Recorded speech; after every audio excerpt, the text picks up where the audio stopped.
দেখেন বন্ধুরা, এই বোনটা রেস্টুরেন্টে কাজ করে। যখন খাবারটা নিয়ে যাবে উপর থেকে গ্লাসটা পড়ে যায়, পড়ে গিয়ে সে এখন সুন্দর করে টেবিলে খাবারটা নিয়ে গিয়েছিল।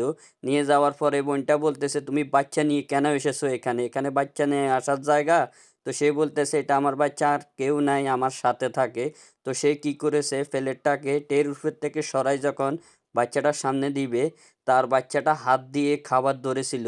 তার কাছে খাবারটা ভালো লাগতেছে না, সেই মুখটাকে বেটকি মেরেছে। তো সে খাবারটাকে তুলিয়ে যখন বাচ্চাটার সামনে দিয়েছিল, বাচ্চাটা কি করতেছে, তার মুখ বাড়াই জুস ঢেলে দিয়েছে। ঢেলে দিয়ে বলতেছে, তোমার ম্যানেজারকে ডাকো। যখন ম্যানেজার আসতেছে, ম্যানেজারকে বলতেছে, এটা কোন ধরনের ফাইজলামি? এখানে বাচ্চার মাকে একসাথে কেন জায়গা দিয়েছিল? এই খাবার আমার বাচ্চা খাবে না।